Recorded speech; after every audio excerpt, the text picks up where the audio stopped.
The Weird, Wacky, Wonderful Stories podcast is now proud to be part of the Low Tree Studios podcast network. To enjoy more great podcasts like this one, head along to lowtreestudios.com. Hello and welcome to another episode of the Weird, Wacky, Wonderful Stories podcast with your hosts Shelley and Bella.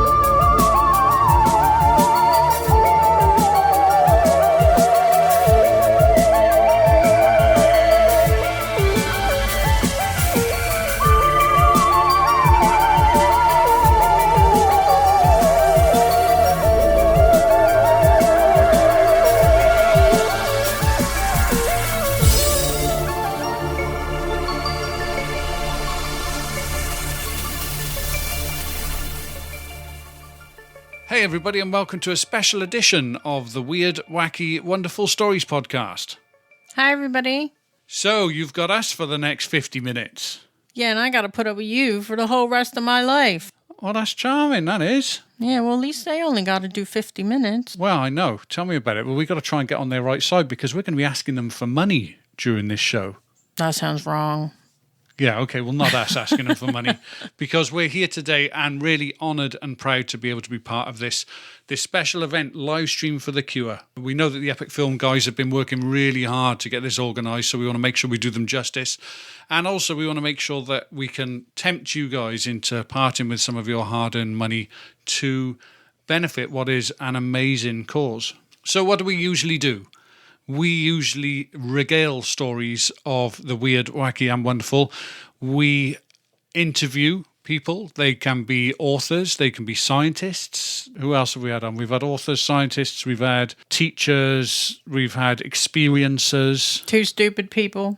Always that's available. That's us. Yeah, we normally back it up with a little bit of stupid. Yeah, you gotta make it equal. If you got someone really intelligent on there, like a professor telling us about something, and we got to bring it back down because otherwise people are just going to switch off. Is that what you think? Well, that's what I'm telling myself. Right. Okay. Because I was thinking you were going to say something flattering, like I was smart and you weren't, so that we'd balance each other out. But no, you didn't go there. Damn. I can cut that out if you want. No, you got to leave it in, see? So everybody knows where I am on the totem pole. No. Oops. Okay, I might have some explaining to do later on off air. Yeah. But we are here hopefully to entertain you for the next 50 minutes or so, and we decided to share with you some of our favourite interviews throughout the 3 years we've been running the Weird, Wacky, Wonderful Stories podcast. It's funny because sometimes it seems like, wow, it's been 3 years, and other times like, oh my God, it's been 3 years. Yeah, it's definitely a labour of love. Yeah, labour. Do you know, I've never worked for 3 years straight without earning a penny. Well. That's some dedication to the job, that is. Yeah, I'm glad that you recognize that I'm, willing to work for free. Well, I was thinking I work a lot harder on you for nothing. But no, for nothing financially. Oh, geez. Well, let's get on with the clip. Yeah, you ain't going to be. I think you better play that clip, unless you want to be in the doghouse. No, I think I will. Okay, we'll start with a clip from a really funny show. Our guest was Mark Rees, who is an author and journalist from my country of Wales in the UK. Your country, huh? What are you, the king? Okay, the country I live in. Mark is telling us about ghostly encounter from his book, Ghosts of Wales, Accounts from the Victorian Archives. The back of your book, it says on there that there's 50 hair-raising and sometimes comical real-life accounts. Can you share a comical one with us? I'm glad you asked that because my favorite story in the entire book is a comical one. And the reason I love this story so much is that when I first pitched the idea of this book to my publisher, my exact words to them were that some of the stories that I've found in the archives sound like the plot from an episode of a Scooby-Doo cartoon.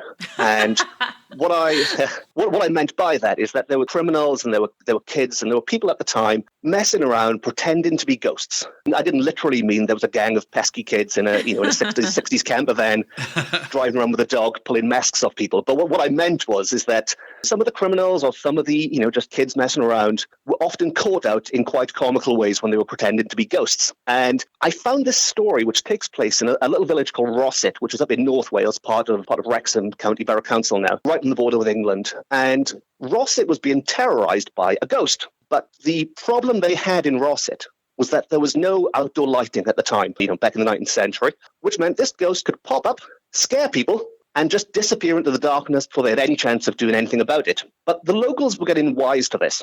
And at night, when they were out and about in the dark, they were keeping their wits about them in case this ghost popped up again. One night, the ghost decides to scare a man who's cycling home on his bike. And the ghost pops up and goes, boo. Well, I don't know if it says boo, but it pops up. Actually, boo. It's with a podcast, you need something to illustrate the ghost doing something. Yeah. No, so the ghost says boo. and the man falls off his bike.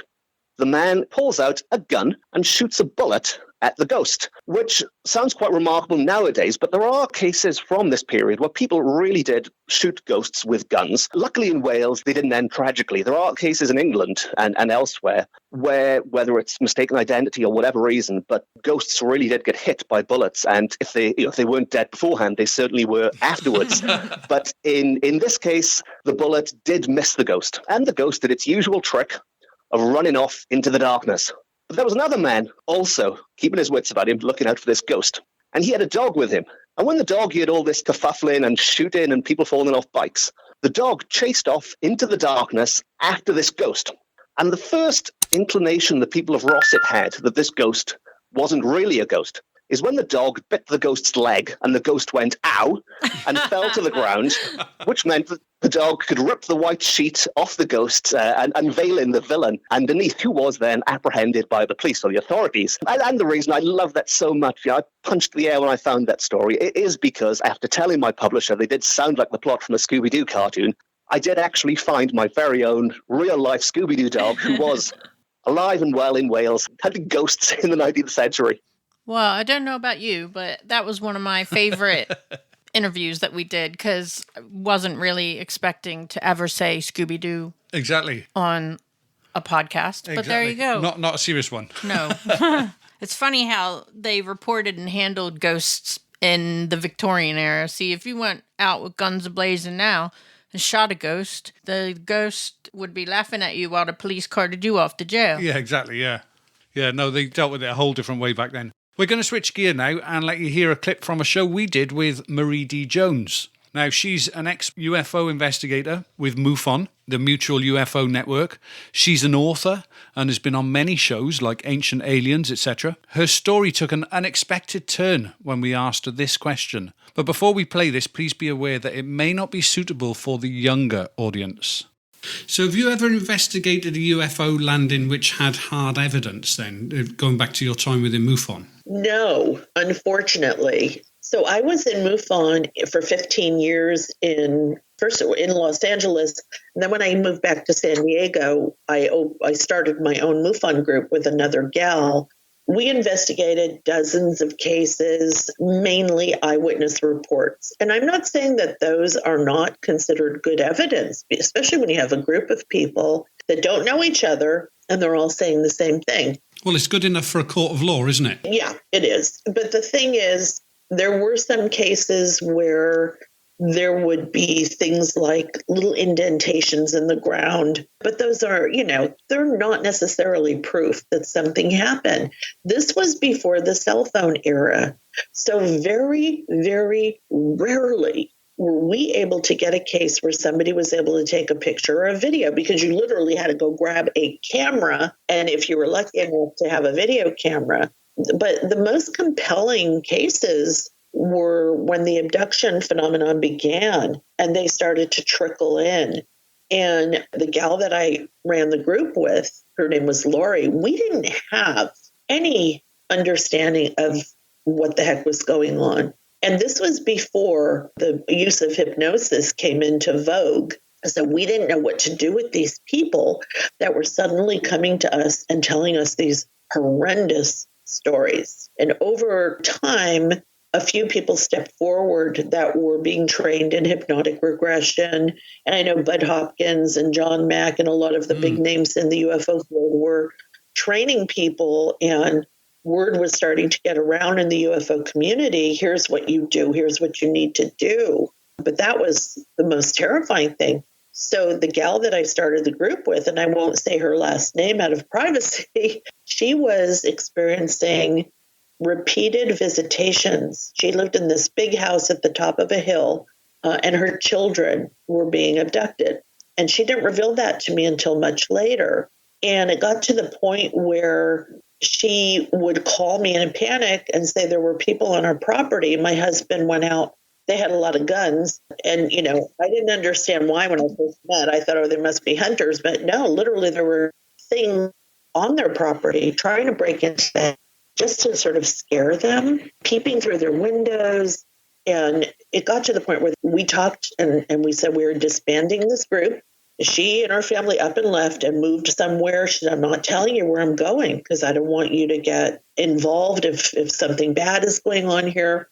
Around that same time, I was getting some really interesting phone calls by someone who had a voice changer on the phone and who knew all kinds of things about me that were not public and was literally telling me in the apartment that I lived in, what room I was in, what I was wearing, what magazine was laying on the bed or the night table. I knew that I was being watched. I didn't know by who.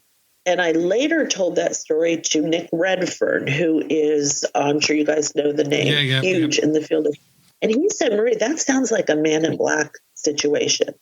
And I said, you know, Nick, it could have been because I do not scare easily at all. I'm in New York, Italian. We don't scare. But that scared me so badly that I quit MUFON. Never went back to the UFO research field until years later when I started to write about it in books, and I just walked away and moved. We ended up moving to another condo. So, yeah. So remember, the weird thing about this was when we were trying to record it, it kept breaking up every time she would start to talk about it. We ended up having to stop and start and start. And even on this recording that everybody has just listened to again, you could hear that it was still breaking up. But yeah, that's pretty creepy. I wouldn't want people telling me what kind of stuff I'm wearing in my house. And that's creepy. Have they been in your house? Is there some kind of camera in your house? Is there some kind of bugging equipment? Or are they looking from outside? You don't know at that stage where they were getting that information from, do you? So, yeah, really, really frightening situation. We can definitely see why Marie decided to quit MUFON at that stage. Yeah, if anybody's listening, you don't need to watch us. We're pretty bog standard, boring. Yeah, you certainly don't want to look at the magazines Bella's got next to her side of the bed. Lovely. Anyway, one of our first interviews that we ever did was with an idol of mine. As a youngster, I used to watch this man's paranormal TV programs. It was a real treat for me to get to speak to this author, broadcaster, researcher, and reverend, Lionel Fanthorpe. In this clip, he tells us about a time slip incident that happened here in the UK. Okay, I'm going to move you from one tomb to a story about a time slip incident at Tomblands. Is that right, in Norwich? Yes, in Norwich, yes. Oh, that was an amazing thing, and it's so local because Patricia and I are both Norfolk kids, and Norwich was our capital city of Norfolk, and that was where we always used to go for our shopping or the theatre or if there was a good film on. And one of the very strange things, if you go down to Norwich Cathedral in what is called Tombland, there's an old-fashioned Victorian gentleman's toilet, and you had to go down this big flight of steps. The toilets must have been, I think, probably 20 feet below surface level, or at least 15.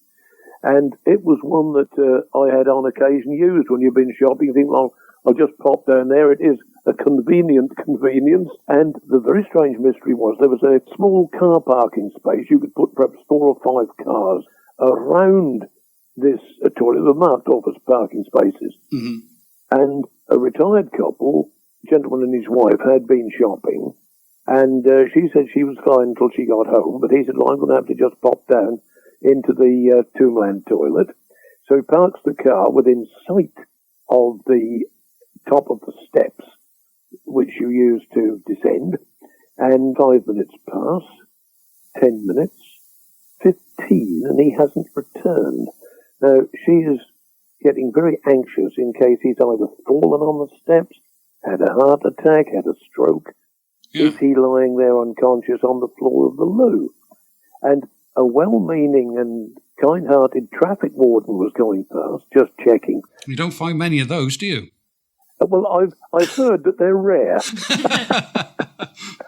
But anyway, this guy was very friendly and helpful, and he could see the lady was anxious, and she said, "Could you please help me go down the toilet and see whether my husband has been taken ill? He's been down there an awful long time." So traffic warden said, "Of course I will, madam." And down he goes.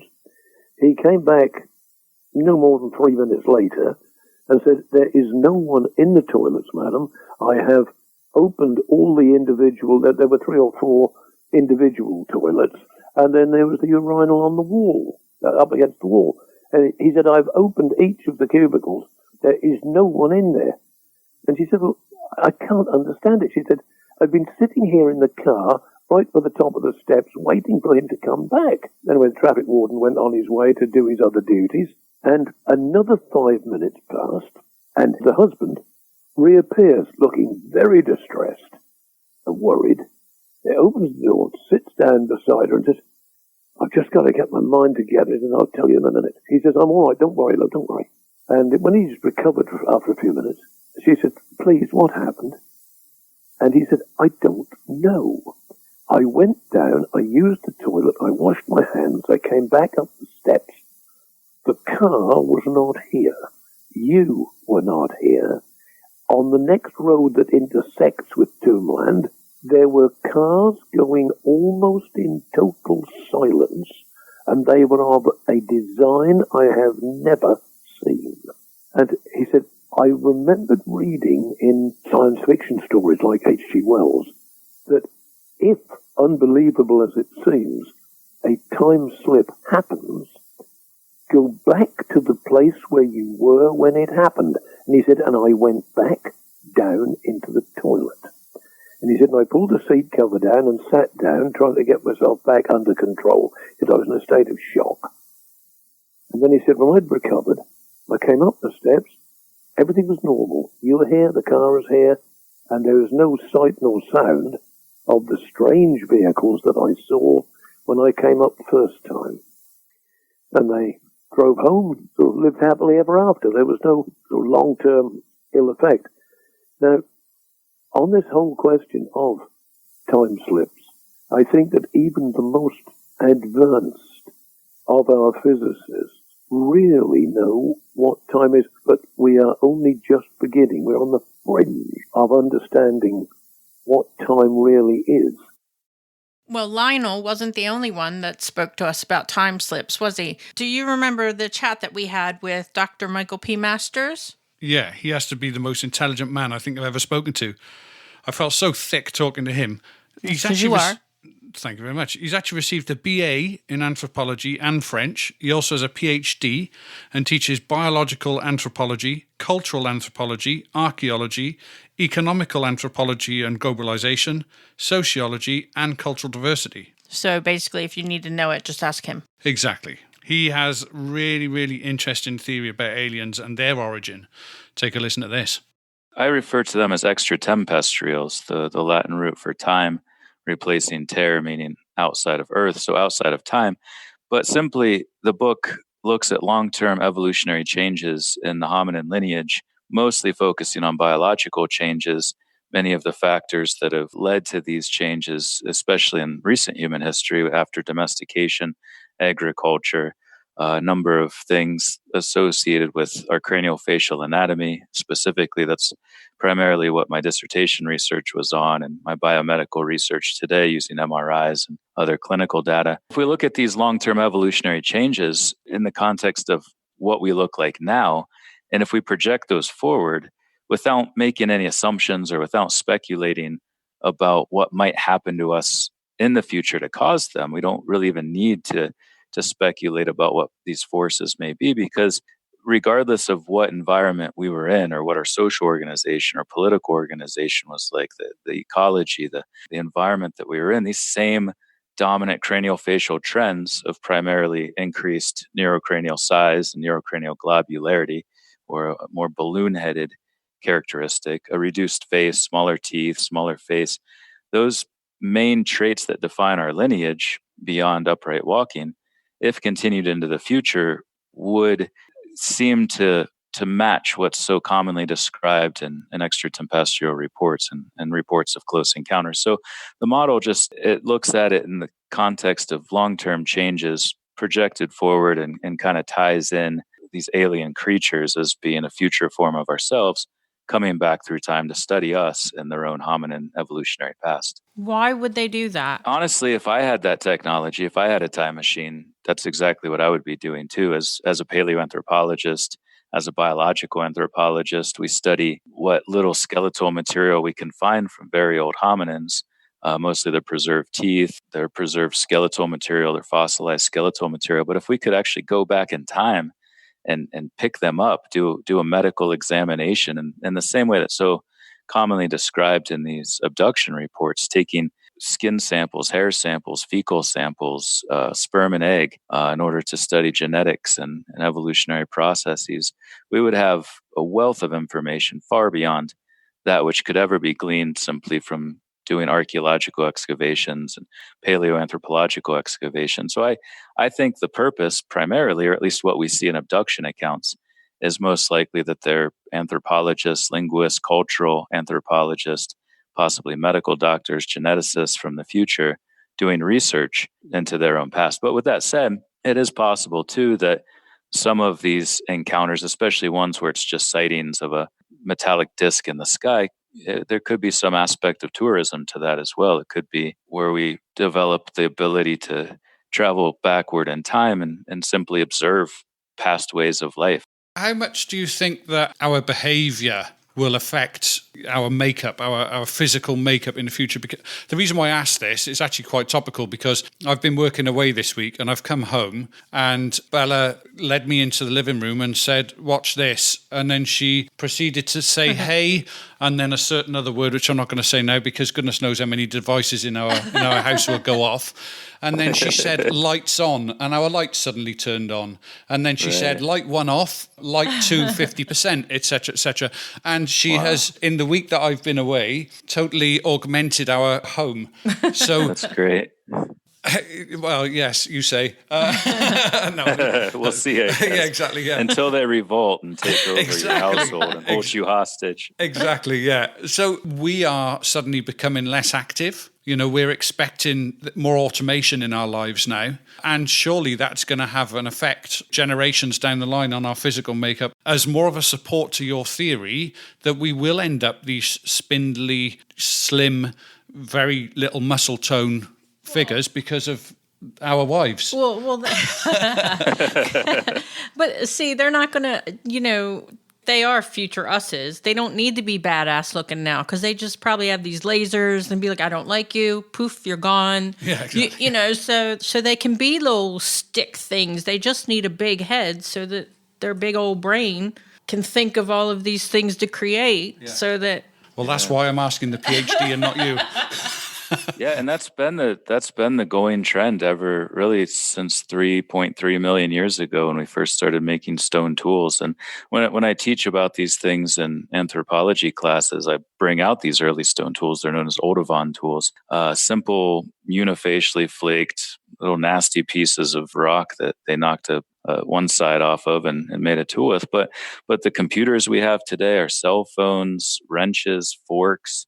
Anything you can think of, any tool that we use today is the direct descendant of those early stone tools 3 million years ago. And there's big leaps forward. There's different periods where we developed something that had an effect on our society. It had an effect on our language, on our morphology. Fire is probably one of the best examples. About 1.8 million years ago, we started to harness the power of fire and used it ever since. And it allowed our faces to shrink down, to get out of the way of the expanding brain.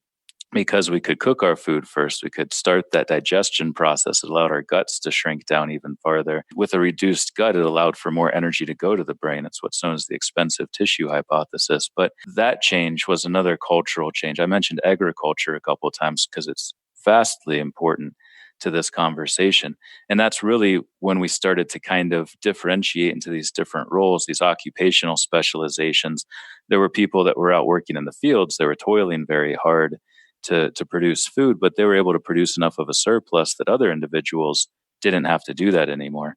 And now roughly less than 1%, at least of the American population, is involved in agriculture, because we've intensified it to the extent that we're able to live off of the surplus of what that 1% produces. And that separation of the people and the energy necessary to get the food themselves, outsourcing that to someone else, means that we can kind of become more lazy or less fit and have automation. We can have machines do things for us, turn on our lights for us, or drive us to a specific location without having to walk or saddle up a horse. So it's been a continuing process, and I honestly can't predict what it's going to be like in the future. Obviously, you'd think we would have more automation and more robotics, having robots do more things for us in the same way that it has been over the last 20 years. So eventually, you'll probably be able to just take a pill. You won't even have to cook anymore. You just take the pill and... Quite possibly, yeah. You see that in a lot of science fiction films, where it's just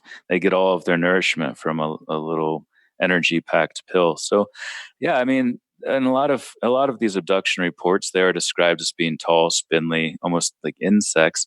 And other ones, and those individuals may be from a much more distant point in our future as well, where they've had longer to go through a number of these continued evolutionary changes.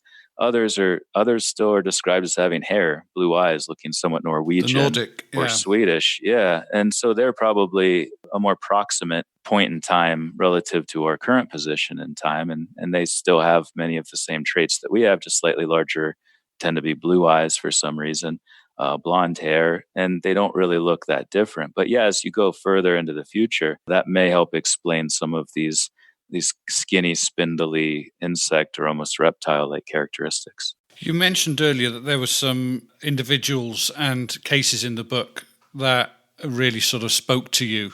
Can you leave us with maybe a little teaser of one of those? Yeah, one of my favorite ones also was in Australia. I believe her name was Amy Rylance, Australia, I believe. But it was witnessed by two other individuals, her being pulled out of her bed and through this window. And she was found, I think it was like 800 kilometers away from where she was taken, but only an hour and a half after she was taken. So there's no way she could have... That distance, to travel that distance would take almost 10 hours by car.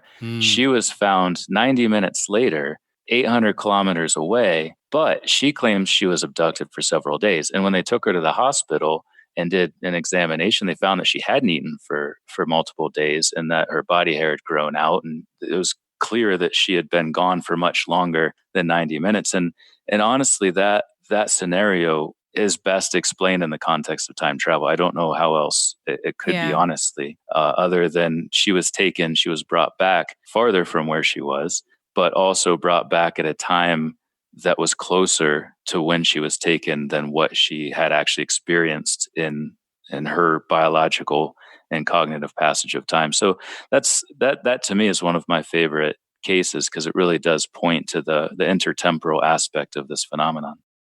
Well, I've never heard that before, that aliens are actually us coming from the future to study us in the past. No, and the fact that he calls them extraterrestrials instead of extraterrestrials, I think was quite interesting as well. It makes sense if you think about it, really, because it does answer a lot of questions, doesn't it? Although I don't know if I'd like that. The little aliens come home from school and go, Mom, Dad, will you sign my permission slip for me? Where are you going? Oh, a couple 100 years in the past. Is that okay? How much is it? Oh, $1 million, whatever their money is. No, you can stay home. We can all look forward to that, apparently, according to Dr. Michael B. Masters. He's a lot smarter than we are. Although I'd be really mad if I get on the tour and they show me a woman and then they just dump her off the side of the road. That's pretty rude, don't you think? They could have at least dropped her back to her own house, even if they didn't put her back in her bed. You know what I mean? They could have just put her... Yeah, it's like, where did you come from? Earth. Yeah, we'll just put her back on Earth. Yeah. What the hell's that? Yeah.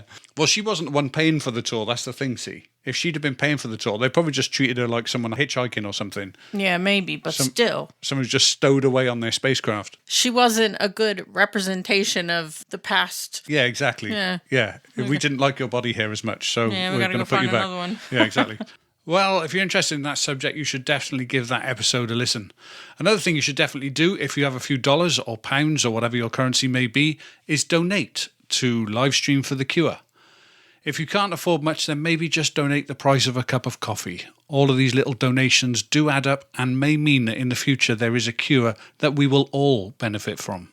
Yeah, and less caffeine for everyone else, right? Exactly. Which is a good benefit. We have another great clip here from an interview now with a guest who's been on the show a few times and in fact now has a regular monthly slot on our show where she gives a report on the paranormal. Here is author and investigator Ruth Roper-Wilde. We mentioned in the bio that you come from an investigation background, so you're naturally sceptical, I would assume. Naturally, and I will always think to look for, okay, so what's another explanation for what's happening here? You know, is this a trick of the light? Is this something else? Can I poke or prod whatever it is that's bothering me to see what happens? So I naturally tend to go into investigative mode when anything happens. I think that partly comes from my mum as well as my background of, you know, my actual career. When I was very much younger, we lived in a house that had a lot of poltergeist activity in it. And I remember one particular evening being stood in the kitchen with my mum and we were clearing up the tea time dishes. It was broad daylight still. The radio was playing, very ordinary domestic scene, when one of the used butter knives that was laying on the kitchen worktop started slowly spinning in a circle. So we both stopped what we were doing and sort of looked at it in astonishment.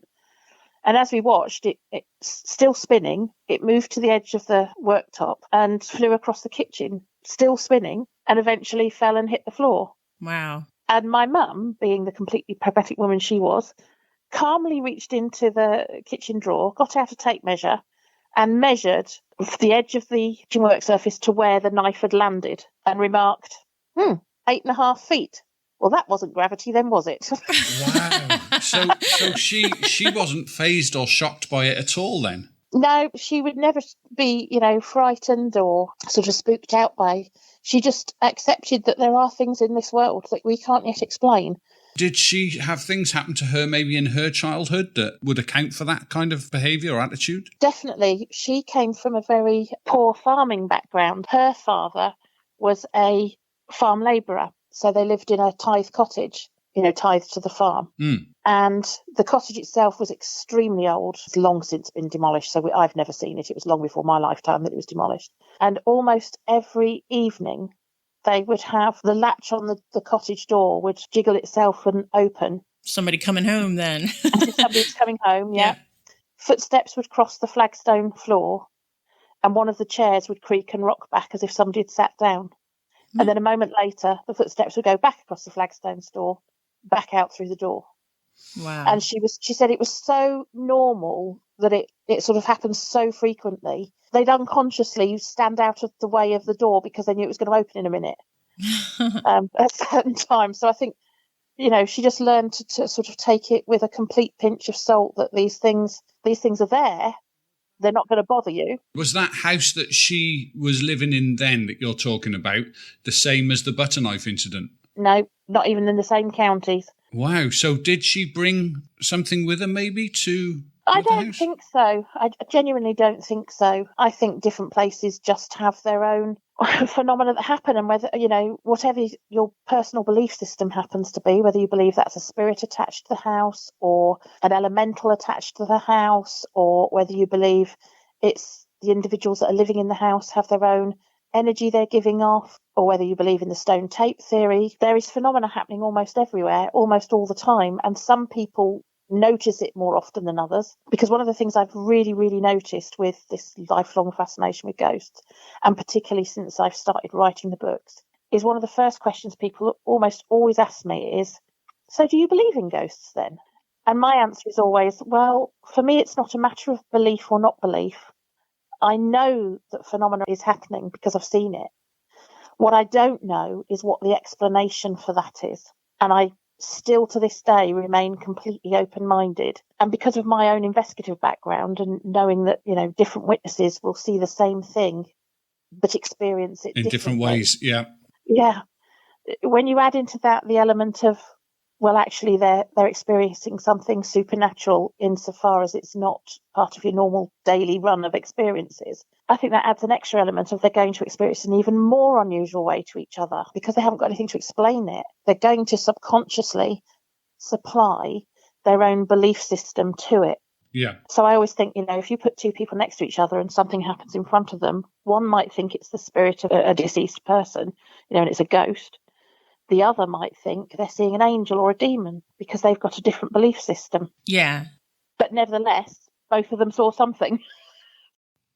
Listening to that clip just reminds me of how pleased I am, and I'm sure you are, that Ruth is now part of our team. She definitely adds an element of sanity. Is that what you want to call it? Yeah, we'll go with that. Okay, there's a bit of information the Epic Film guys have asked us to pass on to you. So I'm just going to read you a quick statement that they sent us. They've received word from the Cancer Research Institute that their benefactors will again be doubling donations up to $300,000 through to the 30th of June, which means that if we can reach the goal of $10,000, we actually make $20,000. That is fantastic news. So if you can, please, please, please donate. Click that donate button. Give whatever you can, because as you just heard, those donations will be doubled.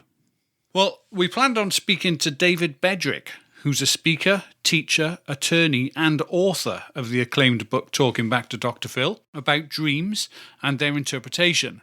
But to say that the topic went a little off-piste is an understatement, because we ended up talking through a number of issues you have relating to dreams. Yeah, I didn't think I was going to get so personal. I have to say that David was keen that Bella be totally fine with the release of this episode. We're not going to share it all here, but here is a short clip to give you an idea of where we went with it. Again, not therapy for us, but I do have to mention this because I've been trying to get Bella to change some of her habits, and maybe you might tell me You that... can't change me. Maybe you're going to tell me that I'm doing totally the wrong thing. I don't know. You're Bella... doing totally the wrong thing. Okay. Damn. That's easy for me to say. Yeah, cheers. Anyway, it's lovely speaking to you. Bye. No, Bella loves watching these true crime things on TV, and she watches this. Hang on a minute, let me finish, right? And she don't let him finish, Bella. and she watches because she knows what's coming. She watches everything to do with these murder shows and these serial killer shows and everything, and. Not that I think that she's psychotic in any way at all. That's not the thing. What she finds interesting is how these people are caught and how they almost always trip themselves up. What does happen, and we're getting to the serious side of this now, is that Bella has, I would say, and correct me if I'm wrong, Bella, but I would say probably 80% of her nights sleeping are with nightmares. But they go in cycles. I mean, I can go for months and be fine, and then all of a sudden I'll have loads of them. Loads of nightmares. But she doesn't. She doesn't even tend to remember them. But I think, and I might be totally wrong, I think a lot of it is because she is pouring these serial killer things that are re-dramatized on the screen, and she's watching them constantly. And I worry that she's actually. I don't think that's the reason. Okay. Sorry, I don't mean to be more. No, that's good. No. I don't think that's the reason. I think now, Bella, I'm talking about you without knowing you, right? Yeah. But so you have to then take everything with, that proper grain of salt, meaning it resonates me, it doesn't resonate, because if I actually spend time with you, even if it was 20, 30 minutes talking with you, or 15 minutes about this, I would know something that I don't now know. It's very important to me ethically, because too many people advise people based on very simple things without really even spending a preliminary amount of time. So I want to say that ethically, if there's an audience, quick answers sometimes can be right on, but ethically, one should take time before one deals with a serious issue. Yeah. And really, just like if I came to you for the medical thing and you say, oh yeah, I've seen that cough before, it probably means this. You probably would want to say, but let's check it out a little bit longer, right? Yeah. So I just want to say that. But now I can tell you things I know about patterns that I've seen in other people that might apply. So that's what I can do with that story. And the patterns that a pattern that I've seen that connects to what you're saying is the same thing that compels a person to have a habit or watch a TV kind of a show or eat a certain kind of food. The same thing that compels the habit is in the dream. It's not the habit is not causing the thing. The TV is not causing the thing. The interest in the TV show is the same thing that's compelling the dream. They're both being generated out of the same concern, psychology, thought. Does that make sense so far? Sort of. So you're saying, David, that the reason why she watches the shows, i.e. how they got caught, that sort of stuff, is the same thing that is driving the dream. So it's, again, that interest in being caught, etc. Yes, that's right. Let's imagine now, Bella. This. If this has anything to do with you, it's only by accident. I'm not trying to be accurate about that. So I'm just thinking about clients that I've worked with and things like. So seriously, I'm not trying to be clever with you. But let's say a person had a certain kind of violent history, let's say in childhood. Mm-hmm. Okay, and let's say that history was denied or dismissed. That didn't really happen. That's no big deal. You're making stuff up, which that's pretty common, actually. Yeah. Right? That somebody tries to change the person's mind. You're making things. What's happening to you? You're some kind of weird. You got some kind of psychological problem. You're all paranoid. So now I drum into that child with powerful forces. That could be parental forces that can do that, right? And now the child doesn't believe themselves. But the psyche, the dreaming mind, the unconscious mind is still looking. Something happened. What the heck was that? Now that mind will generate all kinds of things, habits, nighttime dreams, and all that kind of stuff. And one possibility for that kind of dream, now I'll be specific for you, Bella, one kind of possibility is that there's a crime that you really should find out what it is. Now I'm not suggesting that's a violent childhood crime. A crime could be that you lost a part of yourself. I'm 63. When my first marriage, I no longer married to that person. My first marriage, I was a writer and poet, but I wanted to be a good husband and an income earner, and I put away all my writing for years. In the psyche, that's a crime. Can you follow? What happened? Yeah, because what happened to that writer? How come it took him till 50 to go back and start writing again? That's a crime. Like I lost a part of myself. I didn't know that, but my psyche might be dreaming of somebody who stole that. They stole something from me. So it could be a literal thing or it could be a psychological thing. But if we explored more, I would say we have to now be dreaming. What's the crime? If there was a crime that happened in your life, what would it be? And you have to be imaginal now. So it's not only literal. You might know literal things might come up to you right away. Yep. That's great. I always thought this, but people told me this wasn't true. Or I had a gift and I'm not using it. Or I have a secret love with something that I don't really share with people or something like that. There's a crime. And then there's a question. Should that crime be caught? Aha, I know what's happening now. I should go back to my writing. I shouldn't give that up in my next relationship. Should I catch the crime? Yeah, I get it. Or do I need to get away? Oh, you got something already. Yeah. Mm-hmm. Oh, good. You can say it or not. Oh no, just past stuff. Yeah, I get it. It makes a lot of sense, really, thinking about it now. So that sounded like we got into some really heavy stuff. We did get into some heavy stuff. But it was still fun. I enjoyed sort of seeing his process and how he thinks So yeah. You got a free session. Yeah. Well, I think I need more free sessions. How's that? Yeah. So really, we've only been able to give you some little snippets of our 3 years, but we do really hope that you've enjoyed it, and we really hope that you go back and you listen to some of the other podcasts that we've done. Yeah, and we've also do other types of show as well, which we didn't really want to include today because between you and I, sometimes they can get a little bit naughty. A little bit. So as well as doing the interviews, we do a totally different show. It's marketed as the same. It's still called the Weird Wacky Wonderful Stories podcast, but we do some episodes where we have an interview where we're serious and we try to put a professional outlook on it if we can, as professional as we can get. And other episodes, it's just us. We're discussing things that may be weird news, or that may be wacky stuff that's happening in the world, or it may even be a wonderful story about someone who's overcome some kind of trial or tribulation. Sometimes we can get as I said, quite rude. So we do carry an explicit tag on our normal podcast. So if you do see the explicit tag on the individual episodes, be sure not to listen to those around children. You can find us on all of your favourite podcast apps and via our website. Our website is www.weirdwackywonderful.co.uk, and you can contact us via email. Our email address is mail@weirdwackywonderful.co.uk. We've also got a Facebook page and a presence on Twitter and Instagram, so you've no excuse if you want to get in touch. If you have any stories that you'd like to submit to us, or indeed if you'd like to come onto the show and tell us about an experience that you've had, or maybe a book that you're writing, or maybe if you've got a guest suggestion for us. So listen, we are very grateful to anyone who's donated during this show, and the Epic Film Guys for giving us the opportunity to spend some time with you and for organizing such a great fundraising event. On a personal note, I think we are going to be donating. Yeah, absolutely. I'm going to, as soon as we finish this now, I'm going to click the button and I'm going to click donate.